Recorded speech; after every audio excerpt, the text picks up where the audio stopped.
ሰላም ጤና ይስጥልን እንዴት ናችሁ? በሀገር ውስጥም በሀገር ውጭም ያላችሁ ኢትዮጵያውያን እኔ ጌታው ነኝ። በዛሬው ዕለት የመስቀል በዓል ታሪኩ ከየት መጣነቱን አጀማመርና መሰረቱን ኢትዮጵያውያን የሆነ ሁሉ በተለይ መስቀላውያን ሊያውቁትና ሊረዱት ስለሚገባ በበለጠ እንዲያምኑበትና እንዲኮሩበት በማሰብ 4 ንዑስ ታሪኮችን እናነሳለን። አብራችሁን ቆዩ። ታዲያ ቪዲዮውን ላይክ፣ ሼር እያደረጋችሁ ለሁሉም አዳርሱ። እናንተም ሰብስክራይብ የደውል ምልክቷን መጫን እንዳትረሱ። ወደ ቪዲዮ እንሄዳለን። የመስቀል በዓል በየዓመቱ መስከረም 17 ቀን በመላ ኢትዮጵያውያን በታላቅ ስነ ስርዓት ሲከበር ይኖራልም። በዓሉ ብሔራዊ የአዋጅ በዓል ነው። አሁን የምናወጋው ስለ ደመራው ድመራ፣ ስለ ዳቦት ወይም ችቦ መብራት፣ ስለ እግረኛው ሰልፈኛ፣ ስለ ፈረስ ሽርጥና ግልቢያ፣ ስለ ዓላማው፣ ስለ አመዱ፣ ስለ አሽክት ረገጣው፣ ስለ ጭፈራው፣ ስለ ዘፈኑ፣ ስለ ሆያ ሆየው፣ ስለ ጠቡ፣ ስለ ፍቅሩ በጅራፍ፣ ስለ መተጋተጉ፣ ስለ ግጥሞቹ፣ ስለ መብሉና መጠጡ ትረካ ሳይሆን የታሪኩን ከየት መጣነት አጀማመርና መሰረቱን ኢትዮጵያውያን የሆነ ሁሉ በተለይ መስቀላውያን ሊያውቁትና ሊረዱት ስለሚገባ በበለጠ እንዲያምኑበትና እንዲኮሩበት በማሰብ ነው። ይሄውም እንዲህ ነው። አንደኛ፣ ጌታችን ኢየሱስ ክርስቶስ ካረገ በኋላ የተሰቀለበትን መስቀል ሲዳስሱት ሙት እያስነሳ፣ ዕውራን እያበራ፣ ለምጻም እያነጻ፣ አንካሳ እያቆመ፣ ድውያን እየፈወሰ፣ ታምራት እየሰራ በመታየቱ አይሁድ በቅንዓት ተነስተው ከከተማው ውጭ ትልቅ ጉድጓድ ቆፍረው እርሱ የተሰቀለበትን መስቀል ከውስጥ 2 ወንበዴዎች የማናይና ጸጋማይ በቀኝና በግራ የተሰቀሉበትን መስቀል ከላይ አድርገው ቀበሩት። ከቀበሩትም በኋላ የከተማው ሕዝብ ጉድፍና ጥራጊ እንዲያፈሱበት በአዋጅ ታዘዘ። እንዲህም ሆኖ ሲፈስበት በዘመን ብዛት እንደ ተራራ ሆነና የተቀበረበት ስፍራ እስከ መሰወር ደረሰ። ይህም አልበቃ ብሏቸው መክሰምያኖስና ዲዮቅልጥያኖስ የተባሉ ሰዎች ተነስተው ክርስቲያኖችን በልዩ ልዩ መከራ ያሰቃዩአቸው ጀመር። በዚህም ጊዜ ትውልዷ አይሁዳዊት እምነቷ ክርስቲያናዊት ወይንም ክርስቲያን የሆነች እሌኒ የተባለች ንግስት ተነሳች። እሷንም ቁስጣንስጣ የቁስጥንጥንያ የቱርክ ንጉስ እንደ ሚስት አድርጎ በስሙ አስቀምጧት ስለነበረ ቁስጥንጥንዮስ የተባለ ልጅ ወልዳለት ነበር። ልጁም ቁስጥንጥንዮስ አባቱ ቆስጣንስ ከሞተ በኋላ በአሁኑ ጊዜ ቱርክ ጥንት ቁስጥንጥንያ እየተባለች የምትጠራውን የአባቱን ግዛት ወርሶ ማስተዳደር ጀመረ። አባቱም ሆነ እናቱ የክርስቲያኖች ወዳጅ የነበሩና ቁስጥንጥንዮስም በጊዜው ለክርስቲያኖች ለመስቀላውያን ረዳትና አጋዥ በመሆኑ የስልጣን ተወዳዳሪ ባላንጣ የሆነ መክሲሞንያኖስና ረዳቱ ዲዮቅልጥያኖስ በጦር ኃይል ሊወጉት ተነሱበት። ቆስጠንጢኖስም ስጋት አድሮበት እንደነገ ሊዋጉ ሌሊቱን በሰማይ ላይ የእሳት መስቀል ተስሎ ባጠገቡ መልአከ ብርሃን ቆሞ በጣቱ ወደ መስቀሉ እያመለከተ በዚህ ምልክት ታሸንፋለህ የሚል ራእይ አየ። በማግስቱ በሰራዊቱ ልብስና ትጥቅ ላይ በየጋሻውና በየጦሩ በፈረሱም ግንባር ላይ የመስቀል ምልክት አስደርጎ ጦርነቱን ገጥሞ ተዋጋና ድል አደረገ።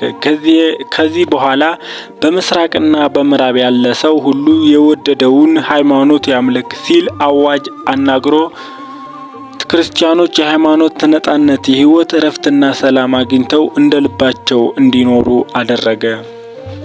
ንግስት እሌኒ ቁስጥንጥንዮስን ስትወልድ ለክርስቲያኖች የሚያስብና የሚረዳ ክርስቲያን እንዲሆን ለእግዚአብሔር ብጽዓት አድርጋ ስለነበረ ልጇ ቁስጥንጥንዮስ በአባቱ ስልጣን እንደተቀመጠ ብጽዓቷን ለማድረስ ልጇን ፈቃድ ጠይቃ የክርስቶስን መስቀል ፍለጋ ወደ ኢየሩሳሌም ሄደች።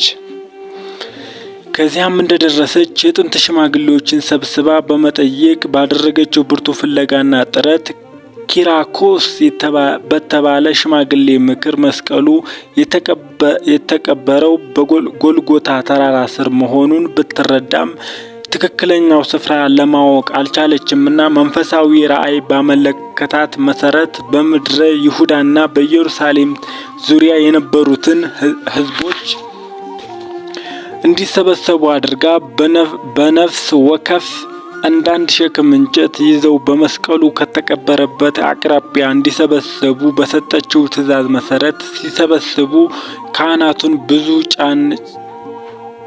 ብዙ ጫን ዳውላ ዕጣን አስይዛ ወደዚያ ስፍራ ሄደች። ከዚያም ሕዝቦቹ ያመጡትን ብዙ እልፍ ሸክም እንጨት ማዶ ለማዶ በትይዩ ቦታ አስከምራ ራሷ ንግስቲቱ በተገኘችበት እንጨት በእሳት እንዲለኮስ አስደርጋ ተቀጣጥሎ ሲነድድ ዕጣኑን አስጨመረችበት።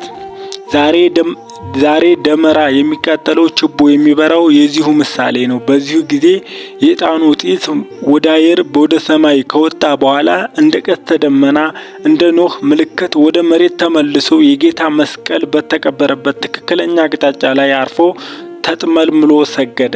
በዚያው አቅጣጫ ቦታውን አስቆፍራ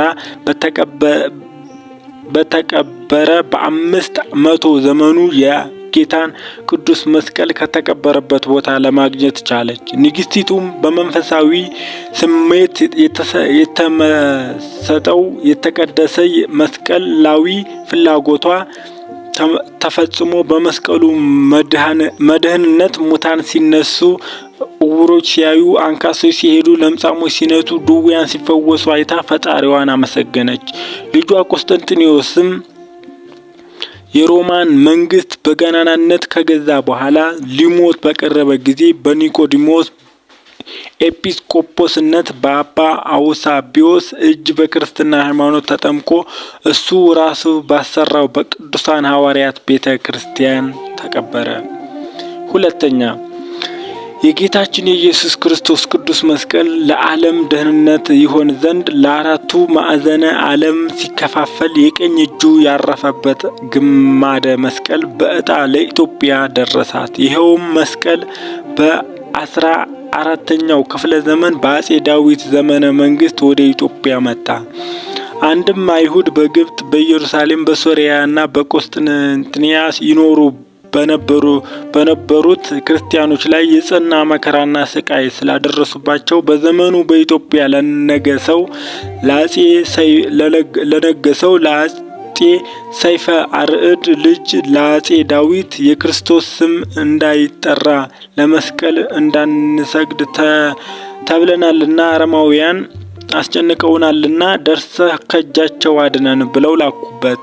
ይህንንም ማድረጋቸው በሀገር ናግራን በአይሁዳውያን እጅ ያለቁትን የክርስቲያኖች ደም ለመበቀል የኢትዮጵያ ንጉሥ አጤ ካሌብ ደቡብ አረብ ዘምቶ የክርስቲያኖችን ደም የተቀበለላቸውን መሆኑን በማመን ለነዚያ ንጉሥ ዳዊት እንዲደርስላቸው በማሰብ ነው።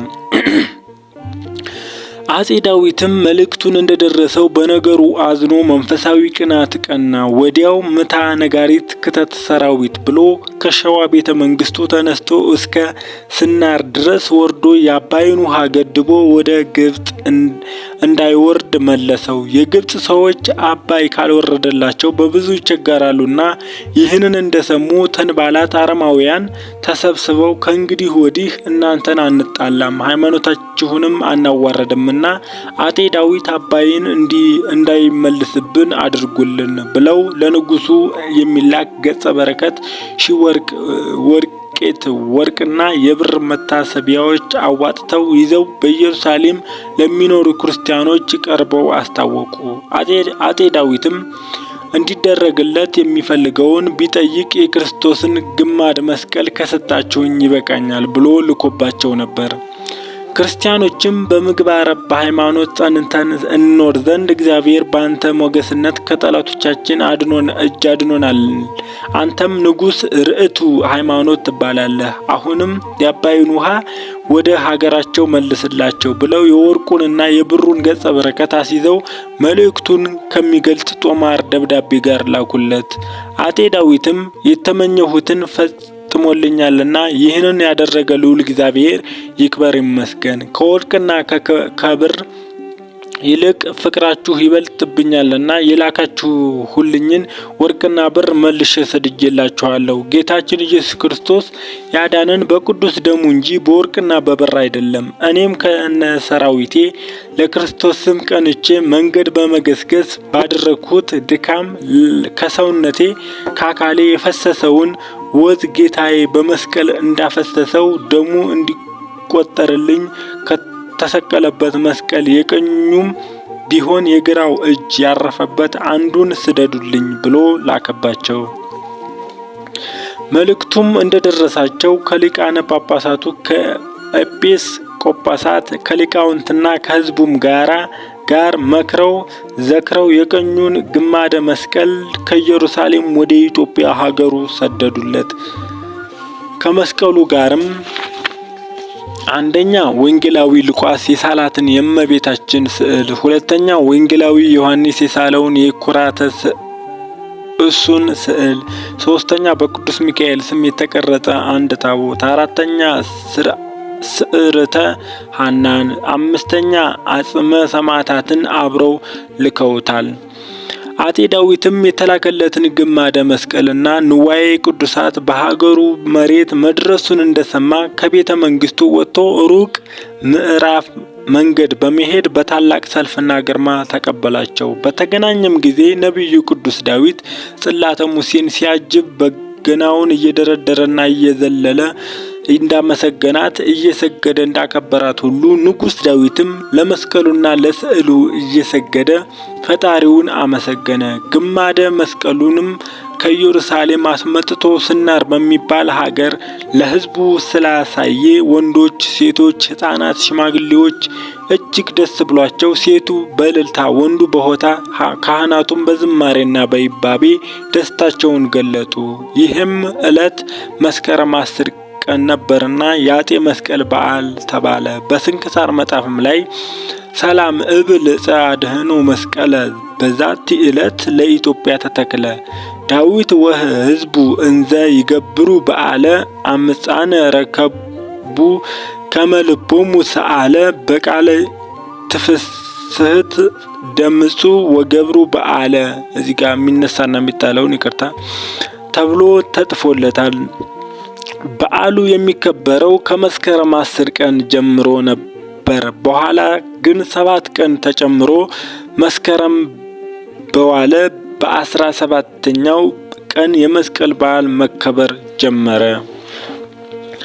ሶስተኛ በአጤ ካሌብ እጅ በአጤ ገብረ መስቀል ዘመነ መንግስት የአጤ መስቀል በዓል በየዓመቱ መስከረም 25 ቀን ይከበር ነበርና በዚሁ ቀን በዘመኑ የተነሳው ታላቁ ኢትዮጵያዊ ሊቅ ያሬድ አክሱማዊ በንጉሱ ፊት ቆሞ ተቀጸለ ጽጌ ገብረ መስቀል አጽጌ እያለ ከወዲያ ወዲህ እየዘመመ እየተወዛወዘ ስለዘመረና ስላሸበሸበ ድርጊቱ እንዳይዘነጋ መታሰቢያ ሆኖ አጤ ዳዊት ዘመነ መንግስት ድረስ መስከረም 25 ቀን ይከበር ነበር። አጼ ገብረ መስቀል በጥቁር በቀይ በነጭ ብር አበባዎች ያሸበረቀ እንቁ ፈርጥ ያለበትን ዘውድ ተቀናጅቶ በቤተ መንግስቱ አደባባይ ላይ መሳፍንቱ፣ ጳጳሳቱ፣ ህዝቡና ሰራዊቱ ባሉበት ካህናትና ዲያቆናት ልብስ ተክህኖ ለብሰው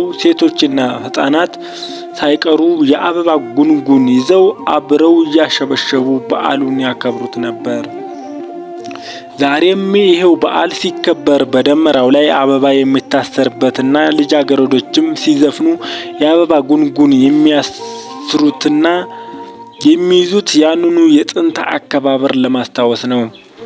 አራተኛ አጤ ዘርዓ ያዕቆብም ስለ ዕፀ መስቀሉ አንብር መስቀሌ በዲበ መስቀል የሚል ራእይ ተገልጾለት ዕፀ መስቀሉን በከተማው በየረር አኑሮት 9 ዓመት ቆየ። እንደገና እንደ ፊተኛው ያለ ራእይ ህልም ስላየ ለሊቃውንትና ለመምህራን ነግሮ ራእዩን አስተርጉሞ ዕፀ መስቀሉን ከየረር ወይንም ከምስራቅ ሸዋ መናገሻ ከተማው ወደ ሆነው ወደ ደብረ ብርሃን ያን ጊዜ ኤባ ትባል ወደ ነበረች አስወስዶ በታቦተ ኢየሱስ ቤተክርስቲያን ውስጥ እንዲቀመጥ አደረገ።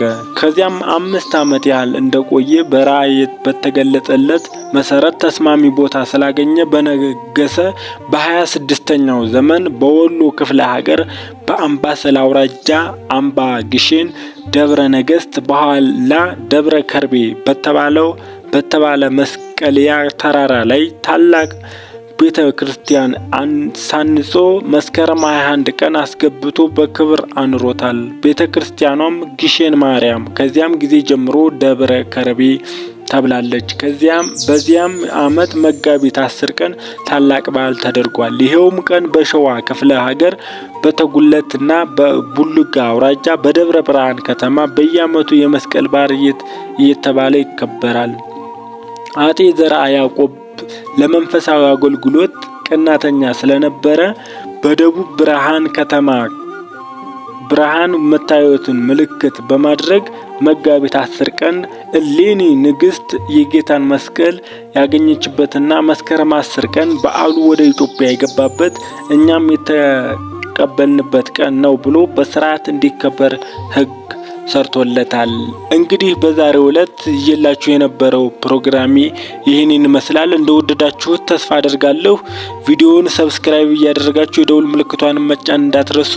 ሌላ ቪዲዮዎችን ደግሞ እንደዚህ የአዲስ ዓመትንም የሰሯቸው ቪዲዮ አሉ፣ እየገባችሁ ማየት ትችላላችሁ ማለት ነው። ቻው፣ ሰላም ለኢትዮጵያ።